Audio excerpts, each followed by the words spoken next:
Hola, ¿qué tal? Mi nombre es Ricardo Acosta, profesor de la Universidad de Guadalajara.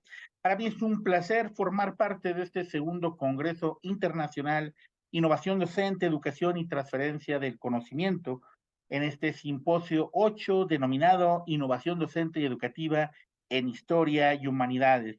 El día de hoy les presentaré la comunicación denominada Adiós a las clases magistrales, la enseñanza de la epistemología de la educación con base en metodologías activas. Esto es, presentaré una comunicación que forma parte de una investigación que hice a partir de la enseñanza de la epistemología de la educación como parte de la licenciatura en pedagogía. Aquí tienen mi correo electrónico para cualquier comunicación o siéntanse en confianza de dejarme un comentario como parte de los comentarios en la plataforma.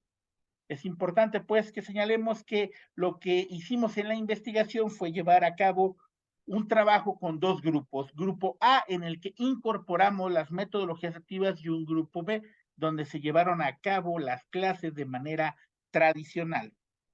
Pero cuando hablamos de metodologías de aprendizaje activo, ¿de qué nos estamos refiriendo? Pues es un enfoque nuevo en la educación, donde les invitamos a que descubran estas nuevas metodologías de aprendizaje activo, sobre todo para vencer esos problemas que tienen que ver con el aprendizaje tradicional y con este hito que tiene que ver con las clases magistrales.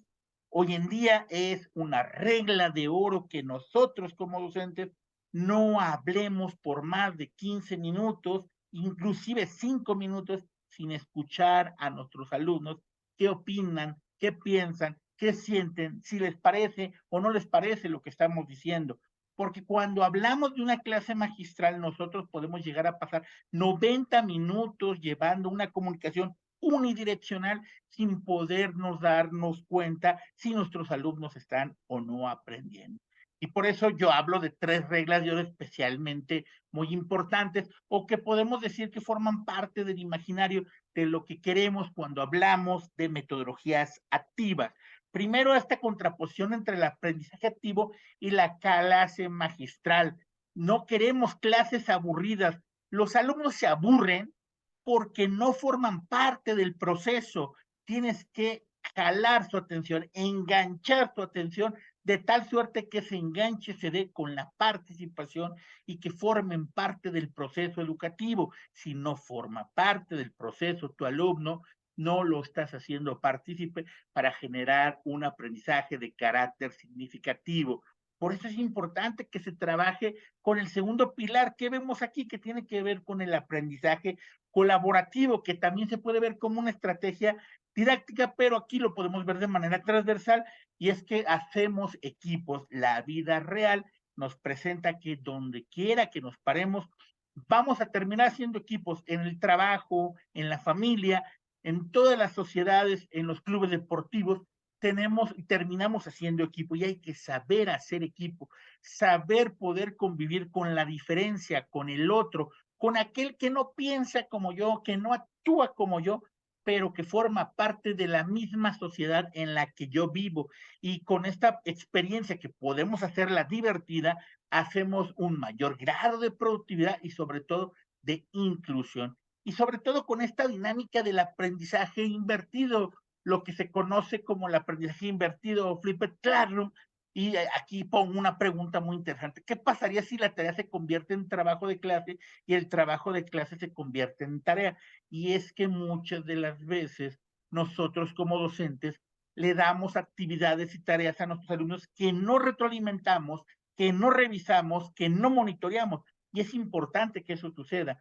Por eso es importante que los consumos teóricos, que pueden ser videos o libros o cualquier otro consumo teórico, lo puedan y lo hagan desde su casa, para que en el salón de clases se activen las acciones y nosotros podemos formar parte de actividades que siempre acompañen la formación del estudiante. Y para ello es importante que los alumnos consuman esta información y nosotros nos convirtamos en unos especialistas de curación de contenidos para elegir los mejores contenidos para nuestros alumnos. Y cuando hablo de este aprendizaje activo, voy a implementar especialmente 4 estrategias didácticas que de alguna manera forman parte del imaginario más activo. Esto no quiere decir que no existan más, desde luego que existen más. Sin embargo, considero que son las 4 más importantes, por lo menos para la enseñanza de la materia con la que hice la investigación, que es la epistemología de la educación, una materia a todas luces teórica, una materia que prácticamente cualquiera estaría esperando una clase magistral en la cual de alguna manera digamos todo la información posible sobre la epistemología, una parte dura de la filosofía, de las partes más científicas de la filosofía, y que de alguna manera nosotros lo que proponemos es que no nos quedemos en ese rango, en formular una clase magistral informativa, sino formular una clase activa que no sea magistral, sino que al contrario sea activa. Y por eso les presentamos las 4 alternativas de estrategias didácticas con las que queremos y vamos trabajando. Tiene que ver primero el aprendizaje colaborativo. Acá es importante ver estos 3 puntos del aprendizaje colaborativo porque forman parte del ideario de lo que es la estrategia didáctica del aprendizaje colaborativo. Primero es generar grupos de trabajo, se conocen como grupos base. Estos grupos son los que durante todo el ciclo el compañero y la compañera van a trabajar en equipo. Mi recomendación es que sean grupos heterogéneos, donde mezclen géneros, donde mezclen de alguna manera todas las opciones inclusivas para que entre más heterogéneos más aprendan del otro. Acá es importante que estos equipos tengan una relación afectiva o que se vaya generando una relación afectiva. Por eso es importante que al inicio de las clases convivan alrededor de 10 minutos estos alumnos y se hagan preguntas desde el cómo estás para no responder ante la pregunta cómo estás, solamente decir bien, sino hablar de los sentimientos, aquí donde entra la inteligencia emocional y donde es importante que se hagan estos grupos de trabajo. Pero también aprendizaje colaborativo tiene que ver con la revisión entre pares. Pero esta revisión de pares implica que evalúe otro docente mi trabajo, esto es la forma en la que yo imparto mi clase, pero también que entre los alumnos haya una coevaluación de los aprendizajes. Esto profundiza más el grado de evaluación porque muchas de las veces solamente acreditamos una nota al final del curso y la evaluación va mucho más allá de esa nota. Con el aprendizaje colaborativo, colaborando con nuestros pares docentes y los alumnos con sus pares alumnos, podemos llegar muy lejos con el aprendizaje colaborativo. Y por última línea, hablaré dentro de la lógica del aprendizaje colaborativo de lo que se conoce como el seminario socrático, que es una herramienta de enseñanza-aprendizaje en la cual hay preguntas y respuestas, y así como lo hacía el filósofo ateniense, tú como docente ayudes a parir la idea, ayudes a parir el conocimiento que tu alumno tiene en ciernes, que apenas se le está formando, pero que definitivamente con tu apoyo lo va a concluir de manera perfecta. Acá es importante siempre tomando en cuenta la escucha activa, siempre tomando en cuenta que cualquier idea se debe de escuchar y que si bien es cierto, va a haber ideas que tengamos que corregir, pero hay que siempre buscarlo, que el error es en la idea, no la persona. Nunca ataquemos personas, ataquemos o contraargumentemos ideas. Eso es muy importante. Ahora, cuando hablamos de la estrategia de aprendizaje basada en problemas, hay 3 escenarios que quiero que queden muy claro en cómo manejar el aprendizaje basado en problemas. Primero, con escenarios de la vida real, problemáticas específicas. En el caso de la epistemología de la educación, yo le ponía al alumnado problemas que tienen que ver en el cómo aprenden las personas, cómo conocen las personas, de manera que abordáramos los teóricos que podíamos ver a Kant, podíamos ver a Descartes, podíamos ver a Hegel, a Marx o cualquiera de los teóricos del curso, pero importante que lo vinculáramos con una situación que esas personas que están leyendo el aprendizaje basado en problemas, sí lo lleguen a tener ese problema, ¿no?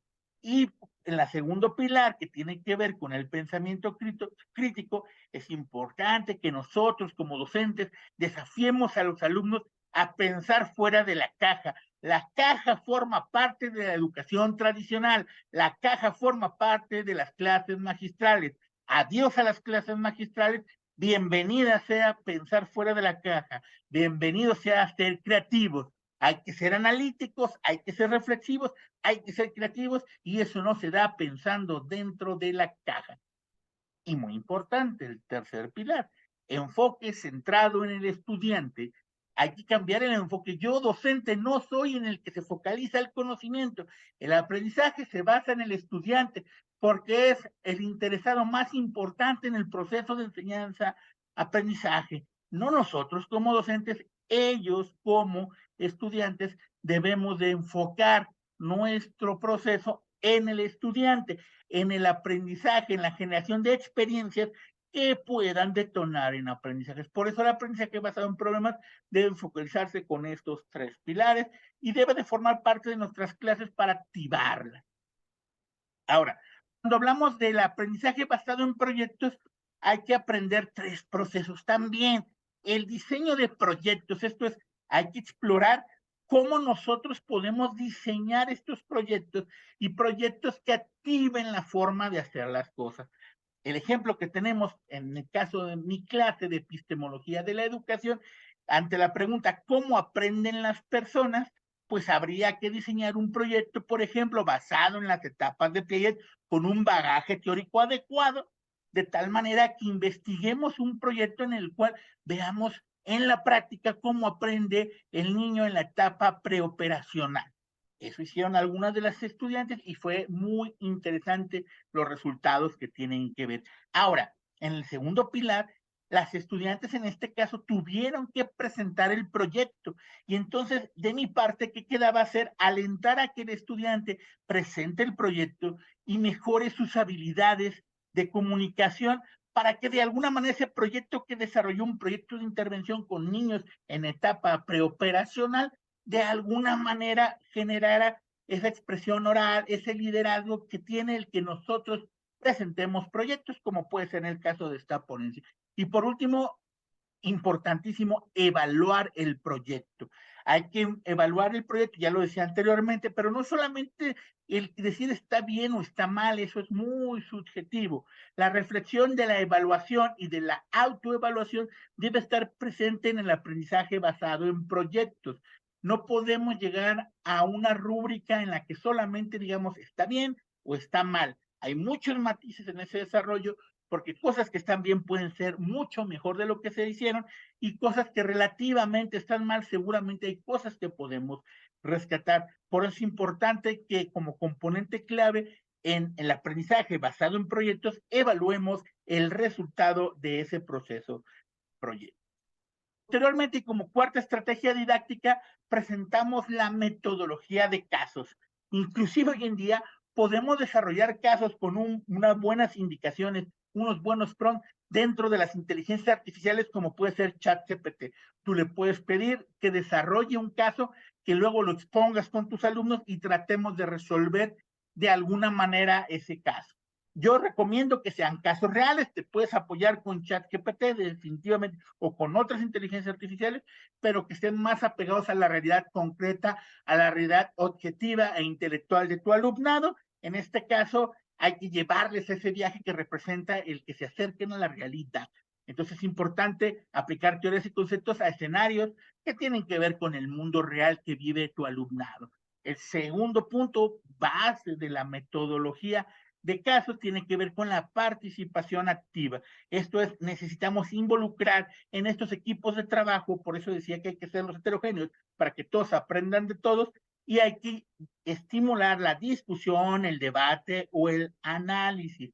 Ojo, todas las ideas son válidas, sí, el que las enuncien, aquellas ideas que de alguna manera puedan ser discriminatorias, puedan tener ciertas cosas negativas, habrá que amonestarlas como docentes que somos, docentes críticos, pero no solamente es el decir que está mal o está bien, sino simplemente el encaminar esa parte en la que se nos dice que somos guías en el siglo XXI, es lo que tendríamos que hacer. Y por último, obviamente, en la metodología de casos te promueve el pensamiento crítico porque desafío al alumno a que piense críticamente, a que resuelva el problema y tome decisiones utilizando esta metodología.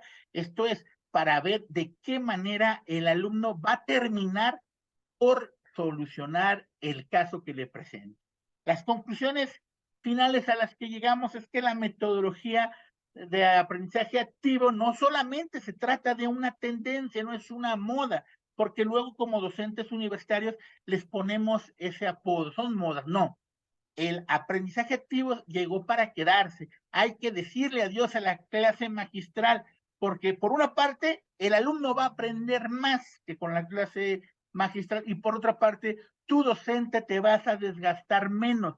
Y este cambio de paradigma forma parte de la evolución de la educación superior en el siglo XXI. Y es que mediante el aprendizaje activo podemos darle a los estudiantes una mejor experiencia de aprendizaje, una experiencia transformadora de su realidad objetiva y motivadora, y más cuando tratamos con estudiantes que posteriormente también se van a dedicar a la docencia.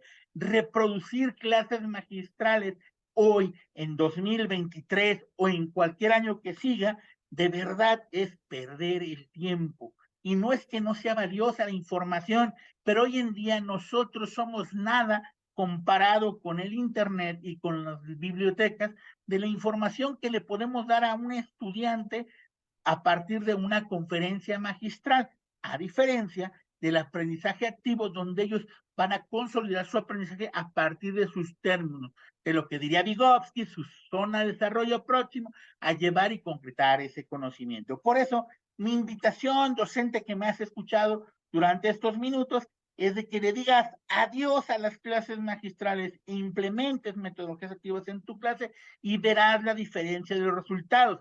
En mi caso, en la comparativa entre el grupo A y el grupo B, me doy cuenta que el grupo A, donde implementé las metodologías activas, tiene un mucho mayor rendimiento respecto en el grupo B, que fue el grupo de prueba en el que no recibieron esta parte de la docencia aplicada con la virtud de las metodologías activas. Agradezco su atención y de mi parte es todo. Que tengan un excelente día.